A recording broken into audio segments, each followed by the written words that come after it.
हर हर महादेव, देवों के देव महादेव के चरण में प्रणाम करता हूँ। दुर्गा माँ के चरण में प्रणाम करता हूँ। सरस्वती माँ के चरण में प्रणाम करता हूँ। गणेश भगवान के चरण में प्रणाम करता हूँ। गुरु भाई गुरु बहनों के चरणों में प्रणाम करता हूँ। भाई गुरु बहन, कहानी बहुत ही सुंदर और अच्छा है। कृपया कहानी को ध्यान पूर्वक सुनिएगा। आज कहानी का लेखक है कि दहेज में आई सास। इस कहानी बहुत ही रोमांचक और कुछ इससे सीखने को मिलेगा।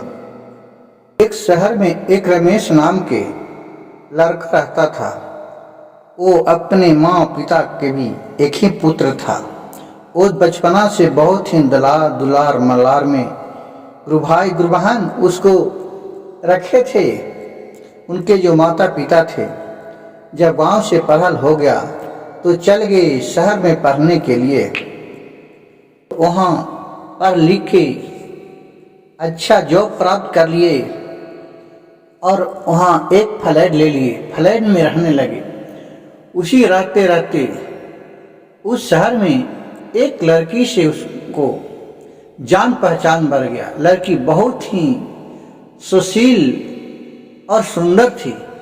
उसके प्यार के चक्कर में ये रमेश था जो फंस गया। लेकिन उसके धीरे धीरे घर जाने लगा और वो भी उसके माँ थी, उसका भी वो एक ही बेटी थी, एक लौती, उसका बेटा उटा नहीं था। और जब ये रमेश जाते थे उसके घर तो रमेश को बहुत ही खातिरदारी करते थे उसके माँ और उसकी बेटी। उसी तरह बात बढ़ते बढ़ते क्या हुआ, एक दिन दोनों का शादी हो गया।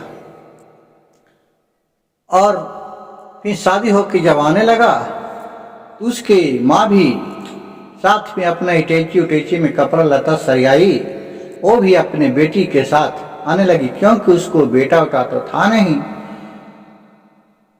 तो रमेश बोला, माँ जी आप कहाँ जा रहे हैं? बोला, बेटा मैं कहाँ अकेले रहूँगा, और तो मेरे कोई सहारा नहीं है। अब ये मेरा है, ये सब तो आप ही का ना है, और जो आपका है ये सब मेरा है। ये बात समझा नहीं और कहा कि चलो ठीक है। अब सोची उसकी पत्नी बोली कि जी जब मैं वहाँ जाऊँगा तो माँ के यहाँ कैसे छोड़ दूँगा। गुरु भाई गुरु बहन, आजकल आपको देखने को मिलेगा कि अधिकांश जब शादी विवाह हो जाता है तो अपने माँ बाप से ज़्यादा सास ससुर का बात मानते हैं।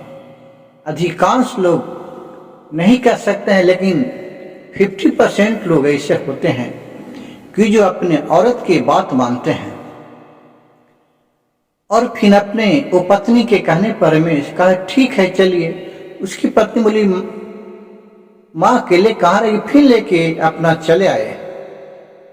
फिर यहाँ फ्लैट में अपना सोचा रमेश कि चलो कि कम से कम जब मेरे जाएंगे तो खाना बनाने वाला जो एक आदमी को रखे हैं, जिसको भी छुड़ा देंगे वो तो भी बचेगा, और मेरे पत्नी भी है, उसका घर के देख रेख भी करेगा, इसका भी खाना बना के देगी, झाड़ू पोछा भी करेगी। चलो माँ जा रही सासू माँ तो इतना तो काम करवे करेगी। वो मन ही मन रमेश था, क्योंकि वो लोभी नाम के व्यक्ति था, उसके पास बहुत लोभ था।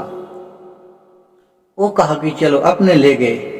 वहां गए, अपने दोनों साथ साथ रहने लगे। एक महीना के बाद बात हुआ कि रमेश बोला अपने सासू माँ से कि मम्मी थोड़ा चाय बना के ला दीजिए ना। उनके सासू माँ बोले, बेटा तूने क्या कह रहा है, मैं तुम्हें चाय बना के दूं? आय हाय तुम क्या कहा। अब उसका बेटी उधर से सुनी, उधर से आए रमेश के ऊपर, बोलने लगे कि ये मेरी माँ से बोल रहे हैं आप कि चाय बना के दे दीजिए, आप खिला देते तो क्या होता। बोलिए माँ आई है, एक परिवार के रूप में आई है, कैसे माँ को आप बोल दी। रमेश फिर बेचारा क्या करे, अब तो लाचार पड़ गया। अब चल गया और चाय बनाने के लिए। तो अपने दोनों माँ बेटी बहुत शातिर थी, बहुत चालाक थी। देखिए गुरु भाई गुरु बहन, आजकल ज्यादा है जो लोग औरत के बात में चले आते हैं। औरतें उसको इतना नुकसान पहुंचाते हैं जिसका कोई कहा नहीं जाता है। उसी तरह ये भी औरत के ममता के जाल में फंस गए। अब सुनिए, कहानी बहुत ही इंटरेस्टिंग होने वाली है। यहाँ से अब होता क्या क्या जी, आगे के ओर सोचते जाइए। जब रमेश चाय बनाने के लाने गए तो अपने माँ और बेटी दोनों बतिया रही है कि बेटी, मैं सोच रहा हूं कि जो 1200 करोड़ का संपत्ति हमारे है, ये इन्हीं के नामे कर देता हूं, तुम्हारे नामे, क्योंकि अब मेरे बेटा तो है नहीं और कोई है नहीं, ये है, ये तू ही है। बोले माँ कि हाँ माँ, लेकिन अभी रुक जाओ, अभी क्या इतना लग रहा है, जब तक आपको शरीर चल रहा है तो आप रखिए, 2-4 साल के बाद ही करिएगा, उसमें क्या लगल है। ऐसा दोनों माँ बेटी बतिया रही है। रमेश उधर से चाय बना के आ रहा था कि दोनों माँ बेटी की बात सुनने लगा।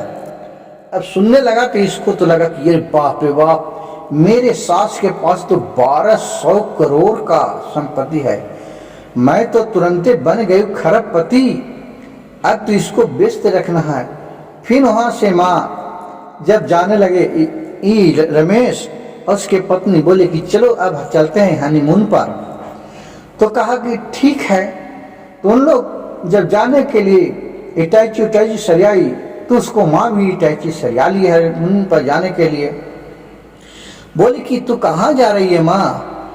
बोले कि बेटा, मैं अकेले घर में रह के क्या करूँगा, हमको खाना बना के कौन देगा, तुम लोग उधर जाएंगे तो ये देख ले करने के लिए तो हमको चाहिए।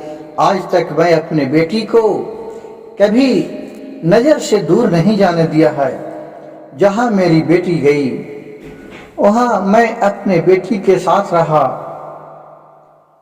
रमेश से बोला उसकी पत्नी, काहे जी आप क्यों माँ से ऐसी बात बोल रहे हैं, ये ठीक देता है, शोभा देता है आपको। रमेश भी चुप हो गया बेचारा, क्या कहे चलो ठीक है। फिर अपने सास को भी लेके, अपने पत्नी को लेके हनीमून पे पूना गए। वहाँ होटल में रुके तो उसके मम्मी ने जाके एक रूम वहाँ बुक करवा दिया। अब रमेश आया तो बोला, माँ कहाँ जाएं, कौन सा रूम नंबर है? कहा कि रूम नंबर मैं बुक करवा दिया हूँ। दामाद राजे, आपको सूचना नहीं है, चलिए रूम नंबर 102 है।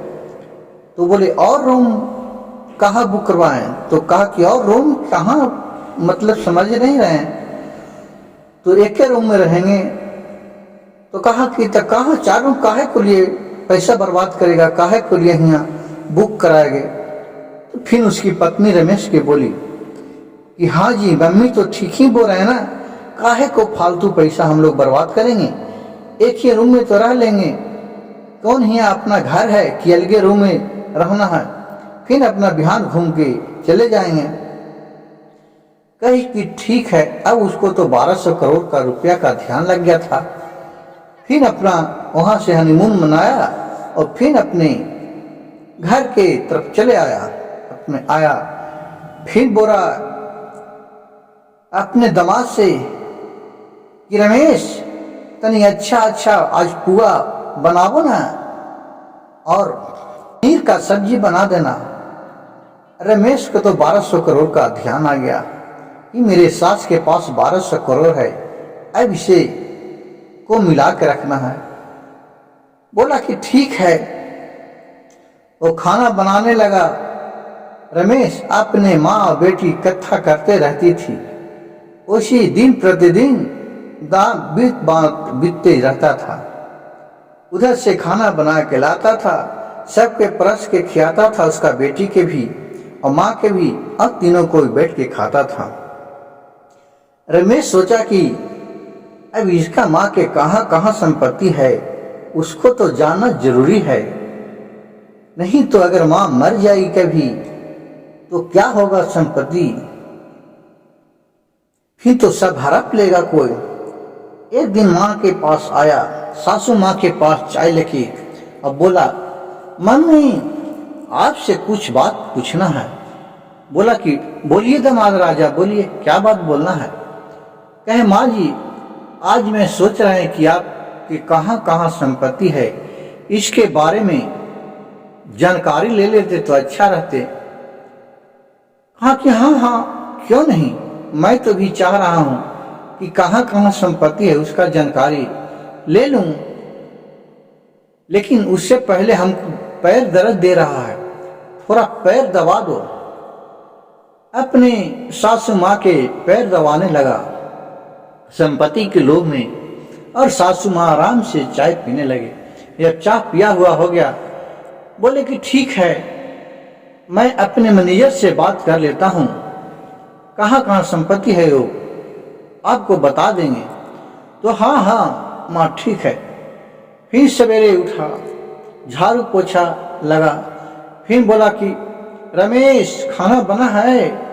तो हाँ माँ जी बना रहा हूँ। गुरु भाई गुरु बहन, सोचिए कि रमेश एक अपने ही घर में नौकर के समान अपने पत्नी और सास का बन गया, जबकि वो इतना चतुर था कि सोचता था कि मैं दूसरे को अपने नौकर बना के रखूं, जो संपत्ति के चक्कर में अपने ही नौकर बन गया। रमेश खाना अच्छा अच्छा बनाना। कहा हाँ माँ जी खाना अच्छा अच्छा बनाऊंगा। इसका बेटी और सास दोनों माँ बेटी बतियाने लगे। बेटी से बोली, हे बेटी, सब भोलेनाथ हम लोग का भला करे, अब संपत्ति का तो हक जानने के लिए मेरे दामाद का भी तो लगता है ना। बोले कि हाँ हाँ माँ तो लगता है। क्या ठीक है, तो मैं मैनेजर के फोन कर देता हूँ, कल ही फाइल लेके चले आएगा। कहा कि हाँ हाँ माँ। अब मैनेजर के चक्कर में ये भी पागल होगा कि कखनी मैनेजर आता है कि उनका 1200 करोड़ का संपत्ति का जायजा लेते हैं कि कहां कहां मेरे सासू माँ का संपत्ति छिपा हुआ है। अब फोन कर दिया। अब यहाँ रमेश इंतजार में रहने लगा, और उसका बेटी अबा दोनों माँ बेटी खूब अच्छे तरी बतियाने लगे, और उससे रमेश से खाना बनवाते थे, झाड़ू लगवाते थे, और घर का भी काम करवाता था, और जाके अपने रमेश फिर अपना जॉब करता था, वहां भी काम करता था, रात और शाम के आता था तो घर में भी काम करता था, लेकिन पैसे के लोभ में एक किसी से कुछ नहीं कहता था, क्योंकि रमेश जान रहा था कि अब तो मैं अरबों खरबपति होने वाला हूं, 1200 करोड़ का संपत्ति मेरे पास आने वाला है। दूसरे दिन सासू माँ से फिर बोले, मम्मी आज बोल दिए हैं फाइल लाने के लिए। तो हाँ हाँ मैनेजर आ ही रहा होगा, फोन में कर दिया हूं। अब वहां से मैनेजर का आशा पासा दोनों देखा, जब तक अच्छे खाना बना के रखे। मैनेजर उधर से आया उतने में कि कब तक आएगा। जब 11 बजा तो केवाड़ी ढुकाया दरवाजा, वहां फिर आया तो देख रहा है कि मैनेजर अपना इटाची में अपना फाइल लेके आया और अपने ये सास को दिया, और वो चले गया। अब रमेश को उत्सुक हो गया जानने के लिए कि कहाँ ये संपत्ति है। बोला सास कि धीरज रखो ना बेटा, रात में देख लेना। फिर रात्रि हुआ, फिर वो फाइल दिया अपने बेटी को, बेटी दिया फिर रमेश की। रमेश ने देख रहा है कि ये तो पागल खाने का फाइल है, ये क्या क्या लिखा है मेरा समझ में नहीं आ रहा। अपने सासू से माँ से पूछा रमेश कि माँ ये क्या लिखा है, हमको समझ में नहीं आ रहा। उनके सासू माँ बोली, बेटे ये सही तो पा रहा है कि ये पागल खाने का फाइल है, हम लोग का दिमाग खराब हो गया था, ये 1200 एकड़ जमीन हम लोग का था, वो कोई कंपनी वाला ले लिया, उसी में हम लोग का दिमाग पागल हो गया। हम लोग पागल खाने में भर्ती थे, वहीं से आए और हम लोग का 2 साल का ट्रायल चल रहा था। उसी ट्रायल में देखा जाता कि आप लोग का दिमाग सही हुआ है कि नहीं। तो मैंने अपने दिमाग के यहाँ यूज किया और अपने बेटी को तुम्हारे साथ शादी कर दिए और मैं भी साथ में रहने लगे। ये सब देख के बेटे माथा पर हाथ धर लिया रमेश, लेकिन करता है क्या, समाज के आगे उसको शादी विवाह हो चुका था। तो भाई गुरु बहन, इस कहानी से हमें यह सीख मिलता है कि कहो भी बिना सोचे समझे कोई काम न करे। लेकिन आजकल के बच्चे लोग कहाँ सोचते हैं, उनको तो अच्छे अच्छे पहनावा, अच्छे अच्छे देखने को मिले, खान पियन, उसी में लोग लुभा जाते हैं। और मेरे वीडियो अच्छा लगे तो मेरे चैनल को सब्सक्राइब कीजिएगा, लाइक कीजिएगा और शेयर कीजिएगा। हर हर महादेव, घर घर महादेव।